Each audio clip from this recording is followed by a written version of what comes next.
There are many jobs out there that allow you to earn a halal income in Islam, but in today's video I'm going to be talking about 4 jobs that Muslims can do that you probably didn't even know existed. Assalamu alaikum wa rahmatullahi wa barakatuh. Bismillah ar-Rahman ar-Rahim. Let's get right into this video. The first job is going to be becoming a hijama practitioner, which essentially means you're going to be performing hijama on an individual. It could also be performing hijama on a non-Muslim, by the way, but as a man you can only perform it on other men, and as a woman you can perform it on other women. You cannot be mixing over here, right? So you have to understand that first, because these days mixed gathering of all sorts of kinds are becoming very normal, which are not permissible in Islam. However, hijama practitioner, why is it something that is odd? Is because it's a sunnah that a lot of people don't even do. Hijama is something that a lot of people don't even do themselves or are not aware of it. So if you're someone that hasn't done hijama before, I highly recommend to go ahead and do it. Prophet Muhammad ﷺ was huge on hijama as well.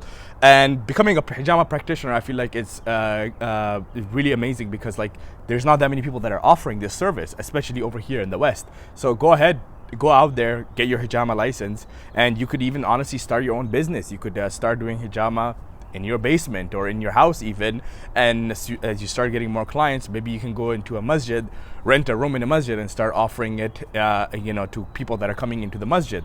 And mashallah, our Muslim people for the most part tend to support one another a lot, and I think this can be a very lucrative way to make halal income, and you can charge a decent amount of money. I think hijama, usually from what I've seen, people have charged like $30-40, and it takes about 20-30 minutes to do it on one person. So you could be making $60 an hour.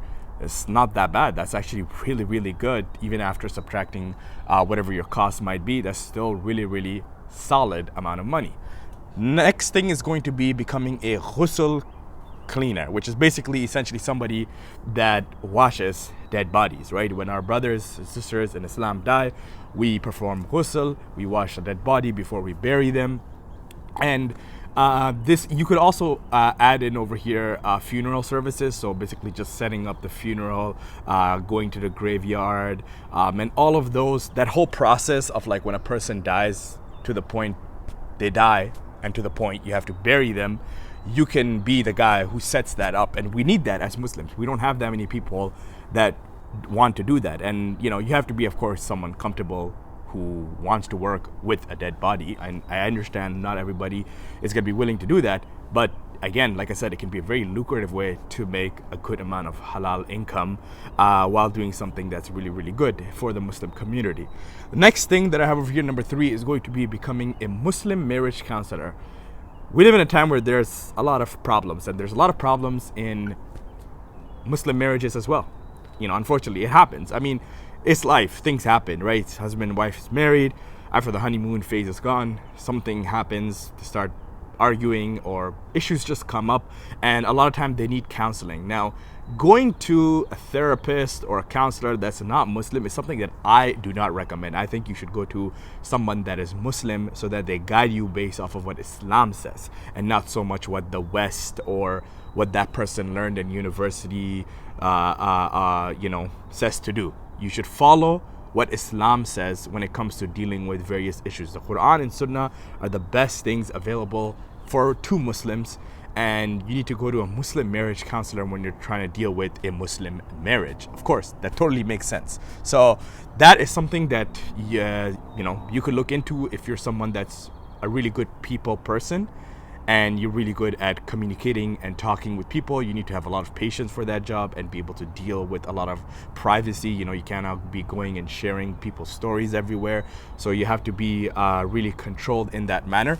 And this can also include other services in marriage counseling. So you could do Nika services, setting up the Nika, and being the person that's in the middle, that makes like the paper and whatnot to make the marriage official.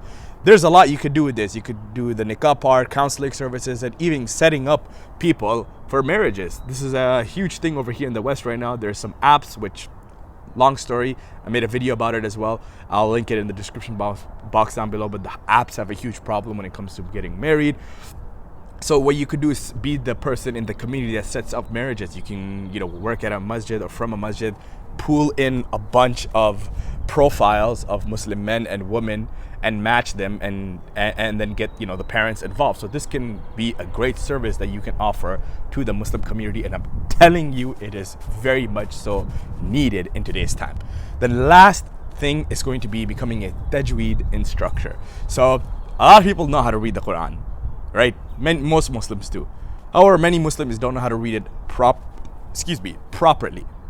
So becoming a Tajweed instructor allows you to do two things. One, you could work in person, like in a masjid, or get people to come even to your house if you're comfortable with that or whatnot, and teach them like that. You could even do a small class of 4, 5, 10 people, depending on whatever you're comfortable with. Or you can also start offering Tajweed course or classes on the internet via Zoom, and this could be very lucrative because you can target people that are living in other parts of the world and teach them about Tajweed. If you're, of course, someone that has done Tajweed, and probably it's good also if you're a Hafiz and you know the Quran really well, you know everything about Tajweed, then go ahead and do this. I'm a huge fan of creating Islamic businesses and services and products that help Muslims thrive in this dunya and also inshallah in the akhirah. And you can trade your time for money, because everybody needs money to survive in this world. Like, you cannot offer for completely for free working 80 hours a week, being whatever, let's say a Tajweed instructor. Like, unless you're a millionaire, you don't need to work anymore. But it's totally fine to trade your time for that money while also doing something Islamic and good for the Muslim society, because we need a lot of these services. Especially, in my opinion, I think Hijama Practitioner and Muslim Marriage Counselor is something that's huge, and we do need a lot more people that can do this. So if that's something that interests you, go ahead, pursue it. Say Bismillah ar-Rahman ar-Rahim. And if you guys enjoyed this video, go ahead and hit the thumbs up button. If you haven't new to the channel, go ahead and subscribe. I'm dropping a new video every single week on Fridays, to the best of my ability, inshallah. And I'll catch you guys on next week's video. Assalamu alaikum wa rahmatullahi wa barakatuhu.